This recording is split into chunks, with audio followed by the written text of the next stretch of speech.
어저께 우리 국민일보 신문에 우리 이규현 칼럼이라고 하는 글이 쓰여졌는데요. 보니까는 두산 그 수영로교회 목사님이신데 볼륨도 조금 올려주실래요? 네.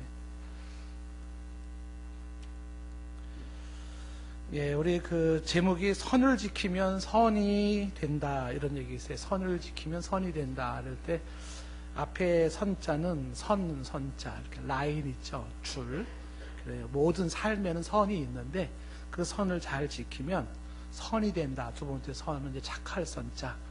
함자는 착할 선자지만 영어로는 베스트, 굿, 좋아진다 이런 거죠. 그러니까 선을 잘 지키면 좋아진다 이런 취지의 글을 씁니다. 공감이 좀 되고 해서 앞부분만 조금 읽어보면은요 이렇게 되어 있어요. 기차가 레일 위를 벗어나면 탈선이 된다. 바다를 다니는 선박이나 하늘을 나는 비행기에도 정해진 노선이 있다. 세상이 돌아가게 하는 힘은 선을 지키는 질서 속에 존재한다. 존재하는 모든 것들은 지켜야 할 선을 가지고 있다. 건물을 지으며 철근을 하나 슬쩍 빼는 것, 사업가가 회계장부를 허위로 작성하는 것, 공무원이 불법을 눈 감아주는 것, 성직자가 세상의 명예를 탐하는 것, 가정의 울타리 밖에서 사랑을 찾는 것, 운전자가 신호를 무시하는 것, 지켜야 할 이 모든 선을 무시하는 순간 탈선이 된다 말하는 거죠. 탈선이 된다. 기차가 다른 선로에 진입하면 대형 사고가 난다라고 말합니다. 그래서 탈선은 충돌과 파괴로 이어진 비극을 낳는다라는 것이 이분의 이제 이야기입니다. 그러면서 세상 모든 비극이 탈선에서 시작된다라는 이야기를 하면서 최초의 대형 탈선 사고가 에덴 동산에서 있었다. 하나님과 인간 사이에 경계의 선을 무시하는 데서 탈선이 이루어졌다라고 하는 것입니다. 선을 지켜야 된다라는 걸 강조하는데 인간 속에는 이 선을 넘고 싶은 욕망이 있다는 거예요. 그래서 사람이 힘을 키우려고 하는 이유 중에 하나도 뭐냐면 그 선을 한번 내가 막 넘어가 보고 싶은 거죠. 그런 의미에서 힘을 좀 키우려고 한다. 금지된 선을 동경하는 것이 인간의 마음이고 또 금지된 선을 넘어갈 때 느끼는 짜릿함 때문에 그 유혹에 사람들이 빠진다라고 하는 것입니다. 자, 그런데 이 선을 사람들이 싫어하는 성향이 있는데 그 선을 지킨다는 것이 내 삶의 자유를 빼앗는 것 같고 나를 옥매이는 것 같고 나에게 불편함을 주고 또 그런 선을 지키는 것은 지루하고 따분하고 재미없게 느껴진다는 거죠. 그래서 선을 벗어나고 싶은 거예요. 선을 지키는 게 싫다라는 것입니다.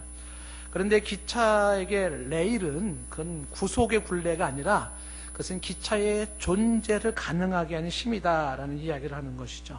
오히려 그 선이 있음으로 인하여서 보호받는 것이고 그리고 안정이 찾을 수가 있는 것이고 그 안에 진정한 행복이 있다라고 하는 것이죠. 행복은 그 경계선 안에서 이루어지는 것이고 사람의 품격은 그 선 안에서 이루어지는 것이다. 그러므로 선을 벗어나지 말아라 라는 것이 요지인 것입니다. 이번에 이야기는 공감이 되면서 이걸 이렇게 또 생각을 해봅니다. 우리들이 지켜야 할 선이 있죠. 우리들이 지켜야 할 벗어날 수 없는 그 선이 있는데 그 선이 뭐냐? 저는 그것을 하나님의 뜻이라고 말하고 싶은 것입니다. 하나님의 뜻, 그 뜻 안에 사는 것이 하나님의 뜻 안에 사는 것이 그것이 나를 보장하는 길이고 내가 안정적일 수 있는 것이고 내가 행복할 수 있는 것이고 내가 질서를 누릴 수 있는 곳이다. 하나님의 뜻 안에 거하려고 하는 것이 필요하다 하는 거예요. 그런데 이 하나님의 뜻과 관련해서 사람들의 삶을 보면 어떤 사람은 하나님의 뜻과 상관없이 사는 사람이 있습니다. 하나님의 뜻을 신경을 안 씁니다. 쓰고 싶지도 않아요. 하나님의 뜻은 마치 제가 아까 말한 것처럼 구속하는 것 같고 내 삶의 자유를 빼앗고 뭔가 나를 힘들게 만들고 그리고 재미없게 만드는 따분하게 만드는 것으로 이해가 되어져서 하나님의 뜻 그런 거 신경 쓰고 싶지도 않고 상관없이 살아가는 그런 사람이 있는가 하면 혹자는 하나님의 뜻에 또 반대되는 삶을 살아요. 하나님이 뜻이 뭔지를 몰라서 그럴 수도 있지만 하나님이 분명히 뜻하시는 바가 있고 의도하신 바가 있는데 반대로 살아가는 겁니다. 그러니까 하나님이 원치 않는 것, 뜻하지 않은 것들을 추구하며 살아가는 거죠. 예, 그런 모습들, 동성애 같은 거 지금 아주 이번에 대법원 그 헌법재판소에서 지금 보류를 했어요. 그래서 실망들을 많이 했는데 그런 것들이죠. 예, 분명한 거예요. 하나님이 뜻이 딱 서 있어요. 그런데 자꾸 그런 거를 벗어나려고 하는 이제 모습들, 이런 것들. 그런가 하면 또 어떤 사람은 하나님의 뜻에 대해서 대항하는 사람이 있습니다. 정면으로 충돌하거나 공격하거나 맞받아치면서 부정하는 사람이 있습니다. 자, 그런가 하면 이 하나님의 뜻을 이루며 사는 사람도 있다는 거죠. 오늘도 하나님의 뜻을 이루기를 원하고 그 뜻을 이루며 나아가는 그런 사람도 있다는 것입니다. 하나님의 뜻이라고 하는 그것이 바로 우리로 말하면 기계로 얘기한다면은 사용 설명서와 같은 것이고, 그리고 운전자에게 말하면 교통 표지판과 같은 것이에요. 여러분 혹시 어떤 기계를 작동할 때 사용 설명서가 너무 길잖아요. 본 제품을 사용하기 전에는 다음과 같은 내용을 숙지하시고 쫙 나오죠. 너무 읽는 게 싫어가지고 에이 다 필요 없어. 그리고 내 마음대로 기계를 쓰려고 하다가 거기서 문제가 생기는 거예요. 거기에 망가지고 그다음에 폭발하고 위험이 생기고 문제가 생기는 거예요. 설명서를 잘 읽어보고 거기에 준수해서 기계를 조립을 하고 작동을 하고 해야지만이 제대로 기계가 활용이 되는 건데, 아우 나 그런 거 막 구구절절히 뭐는 어떻게 하고 뭐는 어떻게 하고 이런 얘기들이 너무 싫어. 그건 나의 자유를 빼앗는 거고, 나를 아주 괴롭게 만드는 거고, 나를 불편하게 만들어. 재미없어. 다 필요 없어. 그리고 내 생각대로 막 했다가는 어떻게 된다? 그럼 기기가 망가지는 거예요. 그 돈만 버리게 되는 거라는 거죠. 교통 표지판도 마찬가지 아니겠습니까? 레일 철라 기차 딱 있어요. 그런데 짝짝짝짝짝짝 딱 차단막에 내려와 가지고서 정지 신호가 딱 있어요. 빨간불 정지. 정지는 뭐라는 거예요? 쓰라는 거 아니겠습니까? 난 저런 표지판 지키는 거 너무 싫어. 나 왜 이렇게 나이가 하고자 하는 걸 이렇게 방해하는지 몰라. 그리고 그냥 막 가버리겠습니까? 그 기차에 부딪히는 거예요. 앞에 절벽이 있다. 표지판이 있습니다. 급커브길 조심하십시오. 다 그런 표지판들을 준수한다는 게 뭐냐면 내가 사는 길이에요. 내가 보호받는 길이에요. 그런데 사람들은 그러한 선을 지키는 걸 싫어하듯이 하나님이 그러한 우리를 향한, 인간을 향한 하나님의 뜻하심이 있는데 그런 뜻을 무시하고 살아가는 경향이 있다라고 하는 것입니다. 하나님의 뜻은, 그것은 우리를 불편하게 하는 것이 아니라 하나님은 그 뜻대로 살아가는 삶을 보장하고 그 안에서 우리의 안정과 행복과 질서와 의미를 찾게 해주는 것이다. 그런 의미에서 지금 우리의 생각대로, 우리의 판단대로 그것은 재미없고 나의 자유를 빼앗고 구속하는 것이라며 거부할 것이 아니라 꼼꼼하게 읽어봐야 되고 꼼꼼하게 확인해서 하나님의 뜻이 뭐지? 그것을 찾고 그 뜻을 이루려고 하는 우리의 삶의 자세가 필요하다는 것입니다. 이런 얘기를 하면 종종 이제 바로 나오는 것이 하나님의 뜻이 뭔지 어떻게 합니까? 이런 식으로 바로 나와요.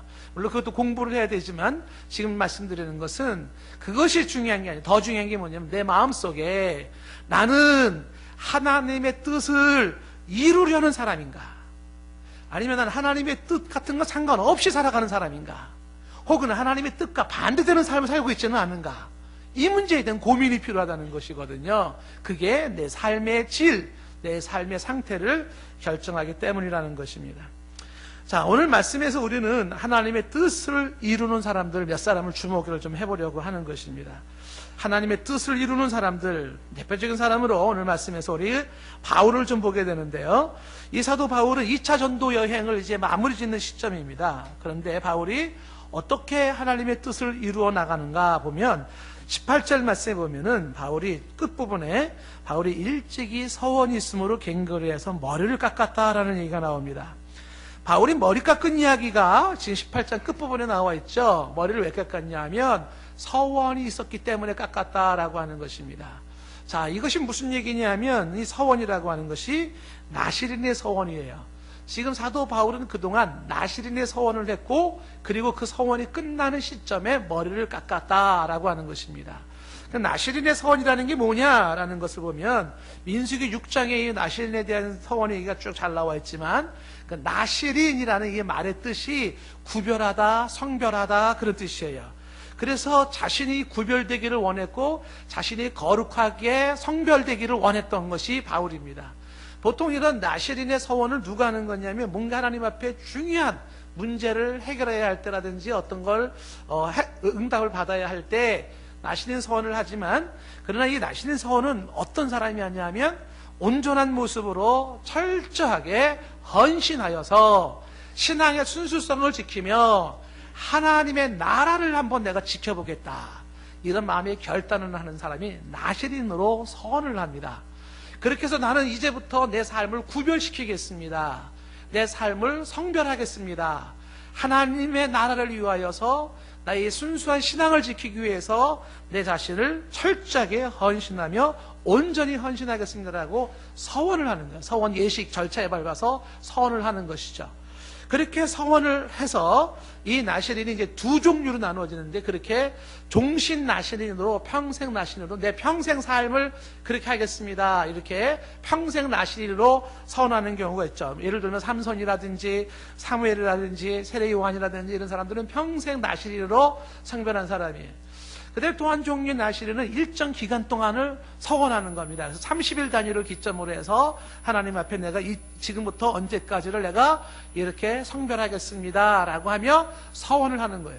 이렇게 서원한 사람들이 지켜야 될, 기본적으로 지켜야 될 것이 몇 가지 원칙이 있는데, 나시린으로 서원을 하면 이 사람들은 첫째는 포도주와 독주를 먹으면 안 돼요.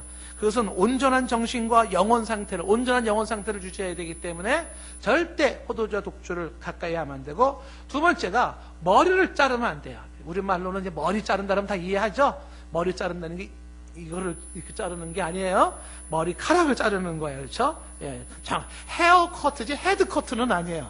예. 우리는 이제 머리 자른다, 그러니까 다 이해하니까 아무 문제는 없어요. 그러니까 머리카락을 자르지 않아요. 그 머리를 계속 기르는 것이죠. 그 머리카락이 하나님의 주권과 하나님의 힘의 상징이기 때문에 그러는 거예요. 그 머리를 기르게 되어 있고, 세 번째는 시체를 접촉하면 안 됩니다. 부모님이 돌아가셔도 시체를 접촉할 수가 없어요. 왜냐하면 죽음이라는 게 죄의 결과이고 부정한 것을 의미하는 것이기 때문에, 그래서 시체를 가까이 하는 게 세 번째 특징이고, 네 번째 특징은 세상에 살면서도 자신의 거룩함을 지키는 거예요.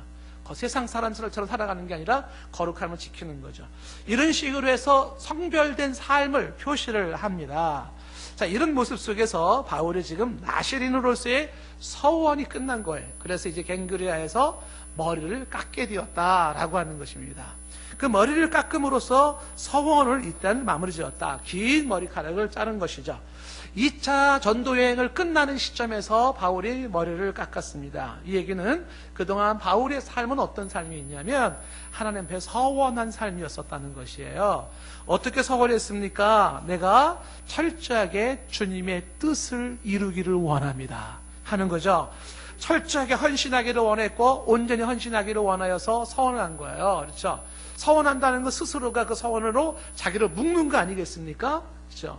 내가 이렇게 서원한 사람인데, 그렇죠? 내 생각대로 살면 안 되지, 내 뜻대로 살면 안 되지, 내가 이렇게 서원했으니까 그 서원을 지키기 위하여서 그는 그렇게 하나님 앞에 구별된 삶을 살았어요.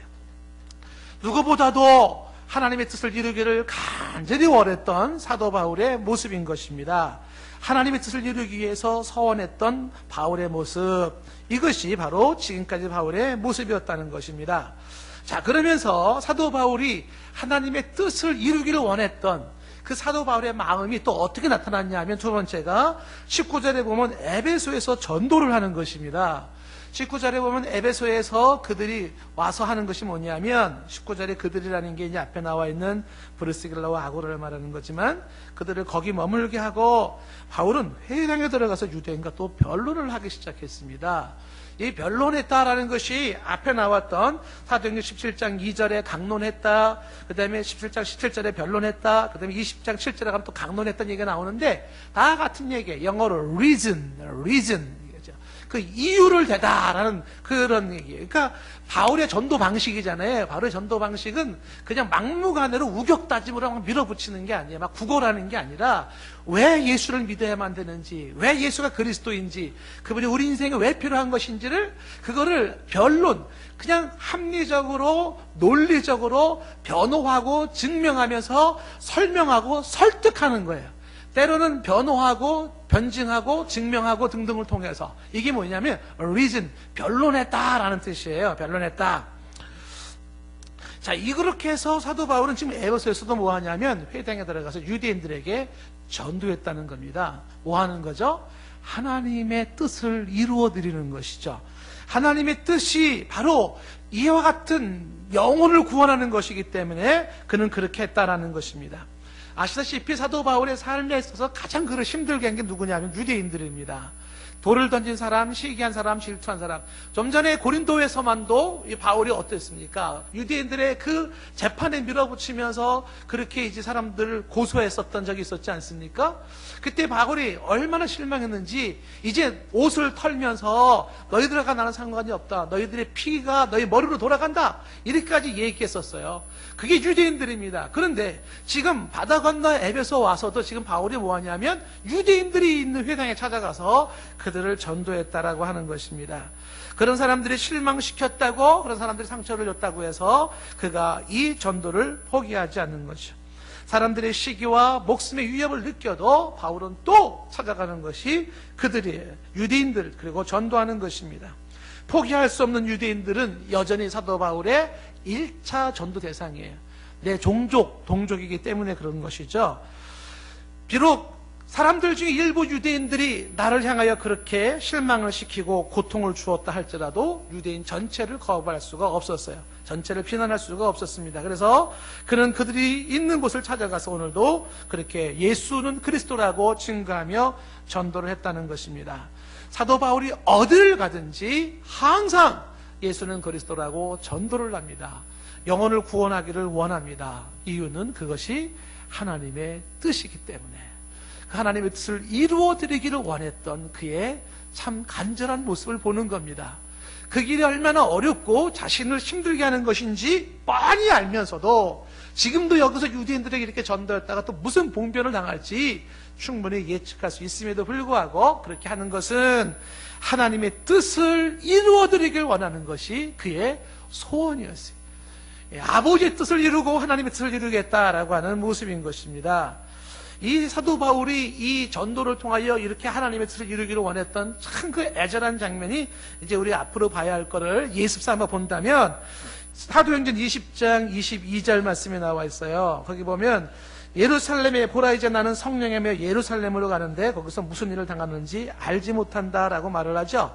예루살렘으로 가는데 무슨 일을 당하는지 알지 못한다. 이거는 뭐냐면 잘 몰라서가 아니라 정말 참 예측하기 힘든 그러한 어려운 일이 있을 것을 그는 생각을 하는 것이죠. 그래서 이어지는 23절 말씀에 오직 성령께서 각성에서 내게 증거하죠. 뭐라고 말하냐면 결박과 환란이 나를 기다린다는 겁니다. 예루살렘 가면 어떻게 되냐면 결박 당하게 되고 환란을 당하게 되는데 이게 뭐냐면 바울의 인생 끝이에요. 죽음으로 가는 사형틀로 가는 순간이. 그래서 성령께서 깨닫게 하셨습니다. 인간적인 생각으로는 얼마든지 그 결박과 환란이 있는 곳을 피하고 싶겠죠. 그리고 안 가고 싶겠죠. 그런데 하나님의 뜻이 결박을 당하는 것이요 하나님의 뜻이 환란을 당하는 것일진데 거부할 수가 없다는 것입니다. 그래서 24절 말씀이 이어지는 24절에 내가 달려갈 길이 있어요. 주 예수께 받은 사명이 있습니다. 나를 향한 하나님의 뜻하심이 있어요. 그것이 곧 하나님의 은혜의 복음을 증거하는 일인데 이거를 마치려 하면은 나는 내 생명도 조금도 귀하게 여기지 않겠다는 것입니다. 하나님의 뜻을 이루기 위해서는 내 생명도 귀하게 여기지 않는다. 내 생명보다 더 귀한 게 뭐예요? 하나님의 뜻이에요. 그 뜻을 이루어 드리는 것입니다. 그것이 나를 향한 하나님의 기대, 그것은 나를 향한 사명이고 내가 갖는 사명이고 나를 향한 비전인 것이죠. 그것이 결박과 환란이 있는 참으로 힘든 것이에요. 그럼에도 불구하고 그것을 나는 놓치지 않겠다라는 것이죠. 하나님의 뜻을 이루기를 원하는 바울의 모습인 것이죠. 이어지는 25절 말씀에 보라 내가 여러분 중에 왕래하며 하나님 나라를 전파하였다라고 말하죠. 왕래하면서 하나님 나라를 전파했습니다. 그게 하나님의 뜻을 이루는 모습이었죠. 이제는 여러분이 다 내 얼굴을 다시 보지 못할 줄을 아노라. 내 얼굴을 못 본다. 이게 무엇입니까? 끝이라는 얘기인 것입니다. 20장 31절로 건너가면 바울이 이런 얘기를 또 합니다. 그러므로 여러분이 일깨워 내가 3년이나 밤낮 쉬지 않고 눈물로 각 사람을 훈계하던 것을 기억하라. 참 가슴 저리는 모습이에요. 3년이나 밤낮 쉬지 않고 울며 각 사람을 훈계했어요. 이렇게 신앙생활하면 안 되지 않습니까? 이걸 이겨야 되지 않겠습니까? 계속 훈계를 했습니다. 그것이 하나님 아버지의 마음을 알고 있는 그런 모습으로 전달하는 것이에요. 가끔은 이런 모습이 참 아쉽다는 생각이 들지 않습니까? 누가 그 아버지의 마음으로 눈물 짓는 아버지의 그 심정으로 눈물로 각 사람을 훈계를 합니까? 누가 그러고 싶겠습니까? 그게 없어요. 그래서 사람들이 소위 말하면 방치되고 있어요. 방치. 참 안타까워요. 처음부터 신앙 좋은 사람이 누가 있습니까? 처음부터 신앙 훌륭한 사람이 누가 있겠어요? 다 어린아이 같이 크잖아요. 그렇다면 그 사람들을 잡아줘야 돼요. 오늘도 한번 못 나오신 분들 중에는 뭐 이만저만 이유가 많을 거예요. 뭐 놀러 가야 되고 날씨도 좋은데 뭐 별난 얘기 다 나올 겁니다. 이만저만해서 하나님 앞에 신앙생활을 제대로 못하는 사람들은 어떻게 되냐면 훈계해줘야 됩니다. 사랑의 훈계를 해줘야 되는 거죠. 눈물로 호소를 해야 돼요. 진실하게. 신앙생활 그렇게 하면 안 됩니다. 종교인이 되지 마시고 외식하는 사람 되지 마십시오. 내 마음이 중심이 하나님께로 가 있어야 되고 이 얘기를 해줘야 되는 거죠. 그래서 사도 바울은 내가 이렇게까지 살아왔다라는 것이 당신의 삶을 얘기하는 것이죠. 아버지의 마음을 알아 그 아버지의 마음을 이루어드리는 것이 바로 바울의 모습이었었죠. 근데 사람들이 울며 불며 바울 보고 예루살렘 가지 말라는 겁니다. 당신이 얼마나 소중한 사람인데 당신 같은 사람이 저기 죽음으로 가는 결박과 환란이 있고 죽음 있는 곳으로 왜 가냐고 말립니다. 그래서 21장에 가면 21장 13절에 바울이 이런 얘기를 해요. 여러분이 어째 울어서 내 마음을 상하게 합니까? 그렇죠. 왜 울면서 내 마음을 상하게 합니까? 그렇죠. 얼마나 가슴이 아팠겠습니까? 나는 주 예수의 이름을 위하여 결박당할 뿐만 아니라 예루살렘에서 죽을 것도 각오했습니다. 라는 게 바울의 마음이에요. 하나님의 뜻을 나는 이루고 싶다는 것이죠. 하나님의 뜻을 이루겠다. 너무나도 분명했던 바울의 이 태도에 대해서 이어지는 14절에 사람들은 뭐라고 말을 합니까? 권함을 받지 않으니까 우리가 주의 뜻대로 이루어지이다 하고 그쳤습니다. 사람들도 뭘 따라갔어요? 주님의 뜻을 따라갔습니다. 우리의 생각은 아니에요, 안 됩니다, 노라고 말하고 싶어요. 그런데 하나님의 뜻, 그 뜻을 따르기를 원했어요. 내 생각은 내 뜻을 접기를 원했고 하나님의 생각, 하나님의 뜻을 따르기를 원했던 사람들의 모습인 것입니다. 바울은 하나님의 뜻을 이루기 위하여서 그는 처절한 삶을 살지요. 그의 복음 전파라는 애절한 삶이 보여집니다. 예루살렘에 올라가면 죽는 줄 알면서도 그 길을 선택하는 바울은 어찌하든지 간에 주님의 뜻을 이루기를 원했어요. 그리고 그걸 지켜보던 성도들도 너무 마음이 아팠습니다. 인간적으로는 수도 없이 만류하고 싶었습니다. 그런데 더 중요한 게 뭐예요? 우리의 생각이 아니에요. 주님의 뜻을 이루기를 원했어요. 그래서 그들이 모두가 주의 뜻대로 이루어지기를 원했던 것입니다. 여러분, 제가 누누이 여러분에게 소개를 했지만은 초대교회 순교자들의 모습이 그런 모습입니다. 불 속에서 죽고 끓는 가마 속에서 죽고 그리고 토막나서 죽고 찢어 죽고 수많은 순교자들이 죽었어요. 지금도 저기 시리아에서는 크리스찬들이 IS에서 피처물게 죽어갑니다. 정말 그것도 동영상으로 찍어가지고 다 올려보내지 않습니까? 눈 뜨고 못 봐요. 참 인간이 아닙니다. 근데 크리스찬들이 그렇게 죽어가요. 그때 박해자들이 얘기한 거 아닙니까? 당신 하나님 뭐 하냐고. 당신들 그렇게 죽어가고 있는데 이 끓는 기름가마 속에서 이 불타는 화염 속에서 왜 너네들 구원하지 않냐고 크리스찬들을 향해서 당신 하나님 뭐 하냐고 말하지 않습니까? 그때 초대교회 순교자들의 이야기가 가슴을 치는 거죠. 우리 주 하나님은 여기에서 얼마든지 우리를 구원하실 수 있는 분입니다 라고 말을 하면서 우리는 우리의 뜻이 이루어지는 것보다 하나님의 뜻이 우리 가운데 이루어지는 것을 더 크게 기뻐한답니다.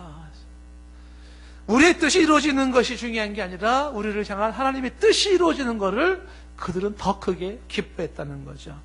그것이 인류 영원한 모델이 되는 하나의 경각심과 역사를 바꾸는 샘플로서 하나님은 순교를 그들에게 허락하셨고 그것을 기꺼이 받아들였어요. 주님의 뜻을 거부하는 게 아니라 주님의 뜻을 받아들였던 것이죠. 바울의 모습이 그런 거죠. 주님의 뜻을 받아들이는 것입니다. 그 뜻을 받아들이는 것이죠. 자, 이런 성도의 삶이 있다라고 하는 것입니다. 그래서 오늘 말씀으로 돌아보면 이 사도 바울이 20절에 보면은 이제 사람들이 바울을 거기 에베소에 더 오래 있기를 원합니다. 그런데 작별을 하죠. 고린도에서는 핍박하는데 더 있다가 와요. 근데 에베소는 사람들이 자기를 붙잡는데 거부하고 떠납니다. 그러면서 21절에 이런 얘기를 하죠. 작별함에 이르되 만일 하나님의 뜻이면 너희에게 돌아오리라 라고 말합니다. 하나님의 뜻이면 너희에게 돌아오리라 라고 하는 것이 뭐냐면 하나님의 뜻이 우선이다라고 하는 것이죠. 우리말에는 하나님의 뜻이면 너희에게 돌아오리라 되어 있지만 정확한 표현을 말하면 내가 돌아올게, 내가 돌아오리라, 하나님의 뜻이라면 이렇게 돼요. 이게 사실 하나님의 뜻이 앞에 붙고 뒤에 붙는 것이 조금 약간의 차이가 있지만 바울은 뭐예요? 마음은 돌아오고 싶죠. 이곳에 있고 싶은 것입니다. 그렇죠? 그런데 더 중요한 게 뭡니까? 하나님의 뜻이에요. 내가 여기 온다. 나 올 거다. 계획을 세웁니다. 그렇지만 그 계획도 그 생각도 하나님의 뜻보다 앞설 수는 없다. 그리고 그러고 싶지도 않다는 것이죠. 하나님의 뜻이 우선이다라는 이야기를 하고 있는 것입니다. 하나님의 뜻이면 돌아올 것이다. 바울의 삶은 뭐예요? 하나님의 뜻을 이루며 사는 삶이에요. 하나님께서 에베소로 돌아오게 하실지 아니면 또 다른 데로 가게 하실지 중요한 건 뭐예요? 내 계획, 내 뜻이 아니라 하나님의 뜻을 찾아 그 뜻을 이루어드리는 삶을 살고 싶었던 것입니다. 이후에 사도 바울의 삶을 보면 하나님의 뜻이 뭐냐면 3차 전도여행에서 사도 바울이 에베소 오는 겁니다. 19장 내용이에요. 에베소에 다시 돌아와서 여기서 2년 3개월을 에베소에 머뭅니다.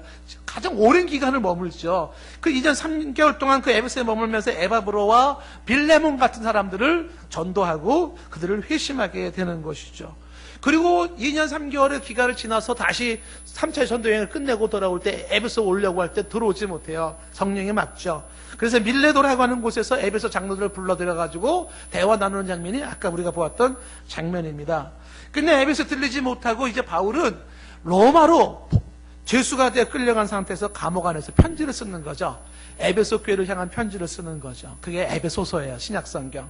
에베소에 편지를 쓰게 되고 이렇게 그 교회가 세워진 그 교회가 그때 당시에 이제 교회가 얼마나 많은 교회가 생길지 모르지만 이 에베소 교회가 이제 요한계시록에 나와 있는 7교회 중에 하나가 되고 사도 요한이 마지막 죽는 순간까지 목회를 하던 것이 되고요. 훗날에 AD 431년에는 이 에베소에서 바로 세계 기독교 회의가 열리면서 예수님의 이성 1인께 예수님의 신이며 인간이라고 하는 그러면서 한 존재인 것이 여기 회의에서 결정이 되기도 하는 하나님의 일하심이 그렇게 이루어지기 시작을 합니다. 하나님의 뜻이 어떤 거냐라는 것이죠. 지금 18장 21절 말씀에서 하나님의 뜻이면 이라는 이야기는 뭐냐면 하나님의 뜻이 지금은 알 수가 없다는 거예요. 하나님의 뜻이 내가 여기 오는 거가 뜻인지 안 오는 게 뜻인지 알 수는 없어요. 하나님의 뜻이 무엇인지 지금은 알 수는 없지만 그러나 분명한 것은 하나님의 뜻이 있다는 겁니다. 하나님의 뜻이 분명히 있어서 그 뜻을 존중하고 그 뜻이 이루어지기를 원한다는 것입니다. 하나님의 뜻을 우선시하면서 내 삶에 하나님의 뜻을 이루는 인생이 되고 싶었던 바울의 모습이에요. 내 삶은 하나님의 뜻을 이루는 삶이길 원하는 거죠.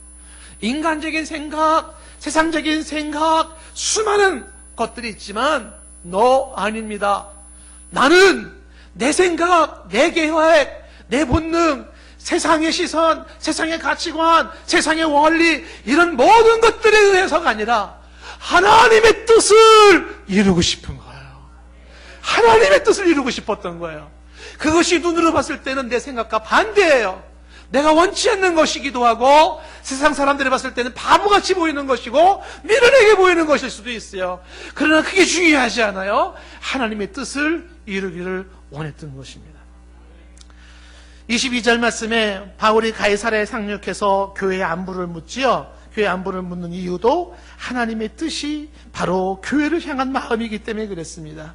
교회의 안부를 묻는 거죠. 교회를 향한 마음, 하나님 아버지의 마음으로 그 뜻을 이루기를 원하는 자의 모습이 그렇게 나타난 것입니다. 그리고 23절 말씀에 바울은 여러 땅을 차례로 다니면서 제자들을 굳게 하지 않습니까? 제자를 굳게 한다는 게 뭐냐면 힘을 실어줬다, 격려했다 하는 거예요. 용기를 북돋워 주었다라는 것입니다. 왜 사람들을 다니면서 격려했을까요? 왜 신앙생활을 격려했을까요? 믿음 생활 잘하라고 왜 했을까요? 아버지의 뜻이 그거예요. 하나님께서는 지금도 우리 주변에 연약한 믿음을 가진 자, 우리 중에 누군가가 지금 힘이 없고 흔들리는 믿음을 가진 자들을 어떻게 하라고요? 굳건하게 세워주는 게 필요해요. 그 일을 아버지의 마음이 그 일이기 때문에 그걸 이루어드리는 거죠. 아버지가 기뻐하시는 일이기 때문에 여기저기 다니면서 사람들을 향하여서 소망을 가지라고, 하나님 앞에서 믿음을 지키라고, 우리 영적 싸움에서 이겨야 된다고, 사단의 권세에 지면 안 된다고, 강해져야 된다고, 좀 더 믿음의 견고히 서야 된다고 이야기를 하는 거예요. 아버지의 뜻을 이루어드리는 자의 모습인 것입니다. 사도 바울의 삶의 어디 여기에 이 모습이 전부 다이겠습니까? 그렇지 않잖아요? 사도 바울의 삶은 참 험난한 삶을 살았죠. 특히 예수 그리스도를 믿고 거듭난 이후에 그의 삶은 참 외로웠어요. 눈물 나는 인생이었습니다. 쓸쓸했죠. 예. 사람들을 향해 돌멩이를 맞아서 죽었다가 깨어나지 않아요? 온몸에 피투성이가 된 적이 한두 번이 아니지 않습니까? 바다에 빠져서 사경을 헤매었고, 도둑을 만나고, 강도를 만나고, 죽을 뻔하고, 태장을 맞고 말이죠. 그런 수많은 삶을 살아요. 그럼에도 불구하고 하나님과 나와의 이 관계에서 그는 분명하게 지키는 게 뭐냐면, 에이, 하나님의 뜻은 무슨 얼어 죽을 하나님의 뜻 다 필요 없어. 내가 죽겠는데, 내가 힘든데, 인생 재미 하나도 없는데, 땀 나고 지루한데 다 그만둘 거야. 그게 아니었어요. 그럼에도 불구하고 나를 지으신 분, 그분의 목적, 그분의 의도, 그 뜻을 이루어드리기를 원했어요. 아주 숭고한 생각을 가지고 있는 것이죠. 사도 바울은 하나님의 뜻을 이루기 위하여서 자신의 모든 누릴 수 있는 기득권을 내려놓았다는데 위대함이 있는 것입니다. 이러한 모습은 사도 바울에게만 끝나는 게 아니라 오늘 말씀에 보면 브르스길라 아굴라에게도 마찬가지예요. 18절 말씀에 브르스길라 아굴라가 바울과 함께 떠나지 않습니까? 그리고 19절에 보면은 이 브르스길라 아굴라가 에베소에서 머물게 됩니다. 이 브르스길라 아굴라는 지난번에 설명을 했습니다마는 복음을 위해서 떠나기도 하고 복음을 위해서 머물기도 하는 것이 브르스길라와 아굴라 부부입니다. 왜 그랬을까요? 바울에 대한 맹종 때문일까요? 그렇지 않아요. 하나님의 뜻을 이루길 원하는 것이 브르스길라 아굴라도 동일하게 있었어요. 그들도 삶 속에 하나님의 뜻을 이루기 위하여서 그들의 직업이 텐트를 만드는 자영업이 있잖아요. 그 하고 있는 직장을 접습니다. 그리고서 비록 그 이사를 잡고 다니면 장사가 안 되는 거 잘 알아요. 그런데 그게 중요한 게 아니에요. 하나님의 뜻을 이루기 위하여서 하나님이 원하시는 것을 위하여 복음을 위해서 나아가는 모습이에요. 로마서 16장 3절 말씀에 보면은 바울이 이렇게 얘기를 하지 않습니까? 로마서 16장 3절에 너희는 그리스도 예수 안에서 나의 동역자들인 브리스게와 아굴라라고 얘기를 합니다. 사도 바울과 함께 기꺼이 동역하기를 원했습니다. 하나님 나라를 위하여서 복음을 위하여서 동역하기를 원했어요. 브리스길라와 아굴라 부부가 그랬습니다. 하나님의 뜻을 따라서 사는 그들, 하나님의 뜻을 이루기를 원했던 그들 부부의 모습인 것이죠. 4절 말씀에 보면 이들은 바울을 위해서 자기들의 목까지 내놓았다고 말하지 않습니까? 이것은 바울 한 사람을 향한 모습이 아니었죠. 그 뒤에 나와 있는 이방인의 모든 교회도 그에게 감사한다는 것은 이 사람들은 교회를 위해서 복음을 위해서라면 목이가라도 내놓았습니다. 생명까지 바친 거죠. 이런 말씀을 볼 때 일부 크리스찬들은 아마 상당히 부담스러울 거예요. 이렇게까지 신앙생활을 해야 되나? 이게 광신제 아니야? 이게 문제일 수 있습니다. 여러분들에게 지금 강조하는 게 목을 내놔라 이걸 얘기하는 게 아닙니다. 중요한 게 뭐냐면 브르스길라 아굴라 그들이 목까지라도 내놓을 수 있었던 그 복음이 뭐냐 이거예요. 그들이 그렇게까지 생업을 전폐하면서까지 따라갔었던 그 예수 십자가의 복음이라는 게 뭐냐 이거예요. 그게 대체 그게 뭐길래 우리의 시선은 거기로 가야 된다는 거죠. 그 예수, 그 험한 십자가 2000년 전에 죽어서 피 흘려 돌아가신 예수, 그 복음, 그게 뭐냐 이거예요.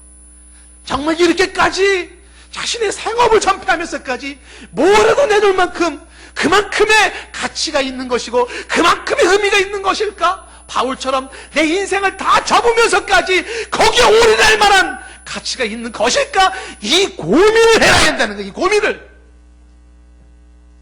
목 내놓고 안 내놓고가 문제가 아니에요. 이들은 목숨이 중요하지 않았어요. 생명이 중요하지 않았습니다. 더 중요한 게 무엇인지 눈이 열렸던 사람이었던 것입니다. 여러분 며칠 전에 신천지가 전세 우리나라에서 막 얼마나 대대적인 글을 했습니까? 청년들 대부분이 청년들이 돼요. 그 중간고사 기간인데 뭐 혐의가 학교가 필요 없는 거 다 몰려가지고 한번 그런 생각을 해봤습니다. 만약에 동서안교회 청년들을 향해서 우리 한번 복음을 나갑시다 그러면 몇 명이나 모일까 말이죠. 이단이라고 우리가 그렇게 지금 사회를 지금 문제시 삼고 있는 이런 데서 각 지금 막 문제가 얼마나 심각합니까? 그런 데서 빠진 젊은이들은요 막 다 전폐하고 나와가지고서 그 데모를 하지 않습니까? 지금 이 브리스길라 아굴라의 이 모습을 향해서 바울은 이렇게 얘기를 합니다. 뭐라고 얘기를 하냐면 계속해서 말씀 보면은 16장 5절 말씀에 저희 집에 있는 교회라고 얘기를 하잖아요. 자신의 집을 교회로 드렸던 것입니다. 브리스길라와 아굴라 이 사람들은 어떤 사람들이냐면 하나님의 뜻을 이루어드리기를 원했던 사람이에요. 그들의 삶의 모습은 바울의 모습과 흡사합니다. 그렇죠? 한편으로는 정말 눈물겨운 헌신이죠. 눈물겨운 헌신이죠. 그러면서도 주의 뜻을 이루기를 기꺼이 원했어요. 이건 억지가 아니죠. 마지못하는 것은 아닙니다. 더 큰 가치를 보았기 때문이죠. 정통의 신앙, 이 가치를 향하여 과연 이렇게 살아가는 사람들은 몇 명이나 있을까? 오늘도 내 삶이 하나님의 뜻을 이루기를 원하여서 결단하는 사람들은 몇 명이나 있을까? 내 삶의 가치와 의미는 하나님의 뜻을 구하는 데 있다고 말할 사람들은 몇 명이나 있을까 하는 것이. 한 명도 우리가 주목해보고 싶은 게 뭐냐면 18장 18절에 보면은 이 사도 바울이 머리를 깎은 것이 갱그리아라고 되어 있습니다. 갱그리아는 고린도에서 150km 정도 떨어져 있는 것이에요. 항구 도시입니다. 여러분 인터넷에서 갱그리아만 쳐보시면은 뭐 지금은 뭐 사진도 다 나오고 뭐 동영상도 나오고 합니다만은 바닷가입니다. 시골이죠. 그 갱그리아 지금에는 이제 키크리스 그리스의 지금 해변가 도시인데 여기서 배 탄 거예요. 근데 여기서 머리를 깎았다는 얘기를 합니다. 근데 이 갱그리아에는요 바울이 잊을 수 없는 사람이 있어요. 지금 여기 성 이름은 안 나오지만 로마서 16장에 보면 16장 1절에 보면 이름이 나옵니다. 로마서 16장 1절에 보면 내가 갱그리아 교회의 일꾼으로 있는 자매 베베를 너에게 추천한다고 되어 있습니다. 갱그리아에는 교회가 있었고요. 거기는 일꾼이 있는데 그 일꾼은 누구냐면 베베 자매. 이 갱그리아 교회의 일꾼이라고 하는 이 베베 자매를 얘기할 때 그 일꾼, 교회의 일꾼이에요. 교회의 일꾼. 이 일꾼이라는 말이 헬라 언어가 디아코논이에요. 섬긴다는 뜻이에요. 교회를 섬기는 사람이 있었어요. 자매 베베입니다. 그 섬긴다라고 하는 그 지금 이 디아코논이라는 단어에서 나온 게 뭐냐면 집사라는 단어예요. 집사예요. 그러니까 갱그리아 교회의 집사인 우리의 자매 베베를 추천한다라고 얘기를 합니다. 이 갱그리아에서 잊을 수 없는 사람이 누구냐면 바로 이 베베 자매입니다. 교회를 섬기기를 원했습니다. 집사로 봉사를 했던 사람이에요. 근데 이 베베 자매가 어느 정도냐? 바울이 지금 로마서 16장 1절에서 베베를 언급하는 것은 로마로 편지를 쓸 때에 이 베베 자매에게 편지를 준 거거든요. 이 편지 가져가게 한 거거든요. 그 베베 자매가 이 편지를 가지고 로마에 가는 거예요. 그래서 2절에 보면은 거기 이런 내용을 덧붙인 것입니다. 너희는 주 안에서 성도들에 합당한 예절로 그를 영접하라 라고 얘기해요. 로마 교회를 향해서 말하기를 뭐냐면 성도들의 합당한 예절, 이게 오늘 저녁에 설교예요. 성도들에게는 합당한 예절이 필요하거든요. 그게 뭐냐? 오늘 저녁에 오셔서 배우셔야 돼요. 로마 교회를 향해서 말하는 게 뭐냐면 성도들의 합당한 예절로 이 베베 자매를 영접하라는 것이죠. 대체 이 자매가 어떤 사람이길래 그래요? 계속 보면은요, 무엇이든지 그에게 소용되는 바를 도와줄지니 이는 그가 여러 사람과 나의 보호자가 되었음이라 라고 말합니다. 베베 집사라고 하는 이 여집사는 갱그리아 교회 시골 교회에서 교회를 섬기던 사람인데 바울에게는 잊을 수 없는 사람이에요. 그가 바울의 심부름을 하면서 나와 있잖아요. 근데 그가 지금 여러 사람과 바울의 보호자라고 하는 것이, 보호자라고 하는 프로스타티라고 하는 단어가 세 가지 의미가 있는데 재정적인 후원자, 그 다음에 법률적인 보호자, 그리고 선교의 동역자, 이런 의미를 가지고 있어요. 베베 자매는 어떤 사람이냐면 집사로서 교회를 섬기면서 바울과 그리고 동역자들을, 복음 사역하는 자들을 재정으로 후원하기를 원했고 법적으로 보호하기를 원했고 선교의 동역자가 되기를 원했다는 것입니다. 만약에 바울이라거나 한 사람에게 브리스길라나 아굴라나 베베 자매가 이런 식으로 한 사람에게 따르면 이건 교주에게 나타나는 거예요. 교주. 이 브리스길라나 아굴라나 베베 자매는 단지 바울이라는 한 사람에게 충성하는 게 아니에요. 예수 그리스도에게, 복음에게 그 충성과 헌신이었기 때문에 여러 교회가, 여러 사람들에게 그들은 동일한 모습으로 헌신하고 협조했다는 것입니다. 이 베베자매는 어떤 사람이었는지 짐작이 되지 않습니까? 바로 이 사람도 하나님의 뜻을 이루기를 원했던 사람이에요. 그래서 그의 삶을 그렇게 자신의 삶을 드렸던 것입니다. 성경에는 하나님의 뜻을 이루기를 원했던 수많은 사람들이 나와 있습니다. 지금 나와 있는 여기 나온 사람들만이 아니잖아요. 구약 성경부터 하나님의 뜻을 이루려고 했었던 사람들이 있습니다. 그들을 주목해야 돼요. 노아가 하나님의 뜻을 이루기 위하여 산에 방주를 짓지 않습니까? 아브라함은 하나님의 뜻을 이루기 위하여서 갈 바를 알지 못하고 떠나지 않습니까? 하나님의 뜻을 이루기 위하여서 자신의 자식을 바치지 않습니까? 모세는 하나님의 뜻을 이루기 위해서 백성을 이끌어가는데 얼마나 힘든지 몰라요. 백성들이 너무 말을 안 들어요. 그래도 하나님의 뜻을 이루어야 되기 때문에 가지 않습니까? 하나님의 뜻을 이루기 위해서 그 까다로운 성막 짓는 그 모든 규정을 지키지 않아요? 얼마나 까다로운지 몰라요. 제사법이 얼마나 복잡합니까? 그걸 그대로 지키잖아요. 왜 그래요? 하나님의 뜻을 이루어야 되기 때문에 그래요. 백성들이 그러지 못하면 모세가 호통을 치잖아요. 그럴 줄 말아라. 하나님 말씀을 지켜야 된다고 얘기하잖아요. 왜? 하나님의 뜻을 이루는 게 본분이고 이게 사는 길이기 때문에 그래요. 하나님의 뜻을 이루기 원했던 모세뿐만 아니라 여호수아가 그랬잖아요. 사사들이 그랬잖아요. 에스더도 죽으면 죽으리라 나가는 게 뭐예요? 하나님의 뜻을 이루기 위해서 그런 거 아니겠습니까? 모르드게가 하만에게 절하지 않은 이유가 왜 그래요? 하나님의 뜻을 이루기 위해서 그랬던 거 아니겠어요? 다니엘이 왕의 진미 성찬을 거부했던 이유가 왜 그러죠? 하나님의 뜻을 이루기 위해서였잖아요. 사자굴을 마다하지 않은 것이 왜 그랬어요? 하나님의 뜻을 이루기 위해서였어요. 다윗이 하나님의 뜻을 이루기를 원했고 요시야가 하나님의 뜻을 이루기를 원했어요. 그는 흥하여야 하고 나는 쇠하여야 하리라. 세례 요한도 하나님의 뜻을 이루기를 그토록 원했던 사람이지. 역사 인물의 어거스틴이 하나님의 뜻을 이루기를 원했고, 존 칼빈 하나님의 뜻을 이루기를 원했어요. 마틴 루터가 하나님의 뜻을 이루기를 원했고, 짐 엘리엇이 하나님의 뜻을 이루기를 원했어요. 아펜스 런도우드들이 하나님의 뜻을 이루기를 원했어요. 주교철 목사님이, 손양환 목사님이 하나님의 뜻을 이루기를 원했어요. 그들은 그 하나님의 뜻을 이루기 위하여 그거를 선택했고 놓지 않았던 사람들의 삶을 살았던 것입니다. 이런 사람들의 삶을 바라보면서 여러분은 어떤 생각을 갖습니까? 이 사람들은 하나님의 뜻을 이루기를 그렇게 원했던 것은 하나님의 뜻은 숭고했기에, 하나님의 뜻은 그들에게 너무 숭고했기에 함부로 가볍게 취급할 수가 없었어요. 그래서 하나님의 뜻 앞에 그들은 고개를 숙이고 머리를 조아릴 수밖에 없었어요. 하나님의 뜻은 그들에게 너무나도 훌륭한 베스트 선이었기 때문에 그 선을 그들은 선택할 최고의 선택으로 선택을 한 것이에요. 하나님의 뜻은 거절할 수 없는 위험이 있어요. 그 하나님의 뜻에 순종할 수밖에 없었던 것이 그들의 모습인 것입니다. 그래서 그 하나님의 뜻에 순종하기 위하여 말씀을 따랐고, 하나님의 뜻을 따르기 위하여서 그들은 복음을 전했고 주의 나라를 이루기를 원했습니다. 세상과 나는 간 곳 없고 구속한 주만 보였던 것이 그들의 삶이에요. 하나님의 뜻을 이루기 위하여 하나님을 경외했고, 하나님 앞에 가까이 가기를 원했고, 하나님께 예배하기를 원했고, 하나님을 높이기를 원했으며 하나님께 찬송드리기를 원했어요. 그들의 눈은 하늘을 향했어요. 그들의 발은 내가 원하는 곳에 가지 않냐고 나를 필요로 하는 곳으로 그들은 가기 시작했어요. 주께도 가까이 가기를 원했어요. 주의 음성 듣기를 원했어요. 주님이 선한 도구로 쓰임받기를 원했어요. 마지막 숨을 몰아쉬는 그 순간까지 내 삶이 주의 선한 도구가 되기를 원했어요. 하나님의 뜻이 그토록 소중한 것이기에 그 뜻을 이루기를 원했어요.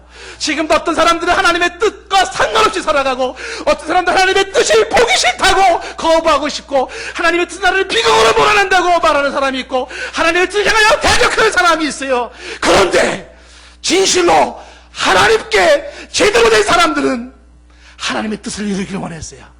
그것이 십자가의 길이었고, 그것이 고난의 길이었고, 그 사람들이 봤을 때 바보 같은 길이었지만 가장 아름다운 것, 내 인생의 가장 큰 가치와 보람은, 내 삶을 보장하는 것은, 내 자녀를 지키는 것은, 내 민족을 지키는 것은 하나님의 뜻을 이루는 것이에요.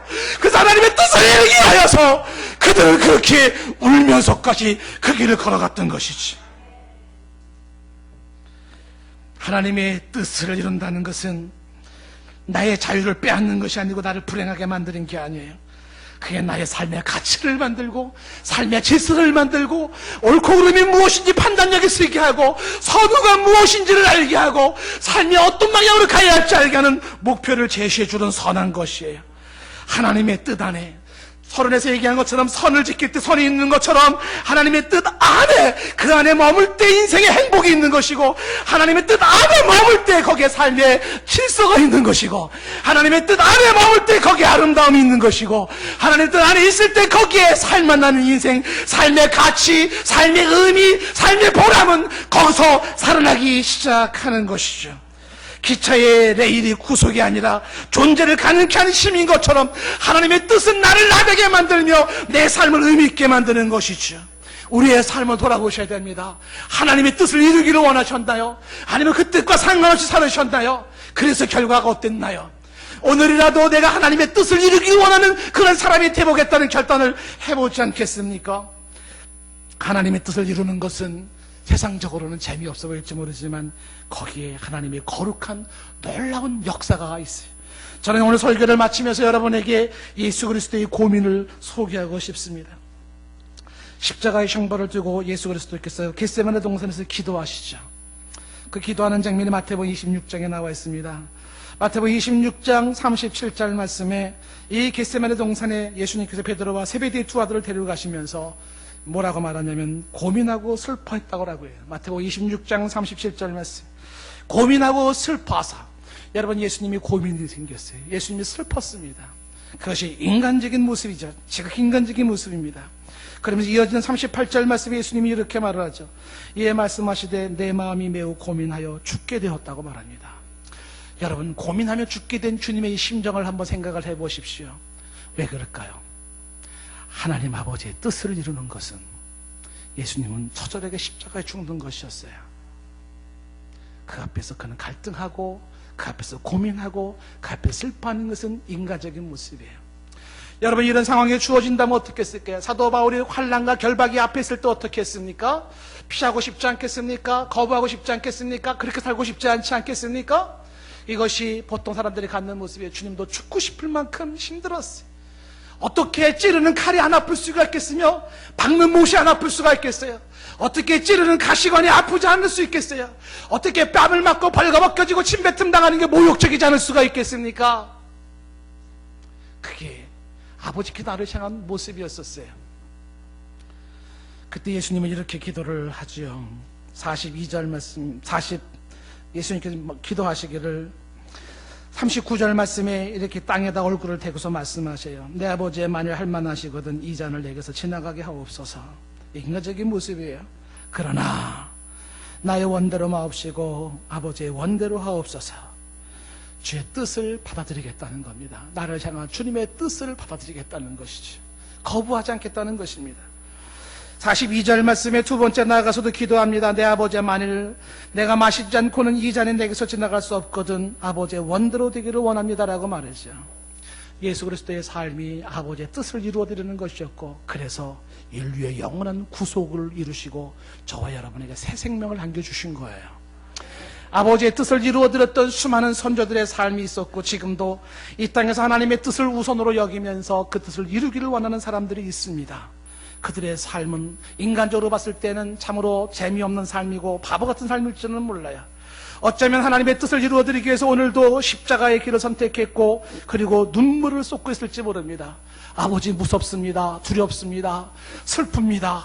죽고 싶을 정도입니다 라고 말할지 모릅니다. 그럼에도 불구하고 내 뜻이 이루어지는 것보다 아버지의 뜻이 이루어지는 것이 중요하기에 그 뜻을 이루기를 원해서 기꺼이 그 길을 가는 사람이 있습니다. 하나님의 뜻을 이루기 위하여서 오늘도 그 길을 묵묵히 걸어가는 사람이 있어요. 그들이 진짜입니다. 그들이 진짜예요. 그들이 진짜 신자이고, 그런 사람들이 하나님의 뜻을, 영원한 하나님의 인류를 향한 뜻을 이루는 것이죠. 저와 여러분이 하나님의 뜻을 이루는 사람이기를 원합니다.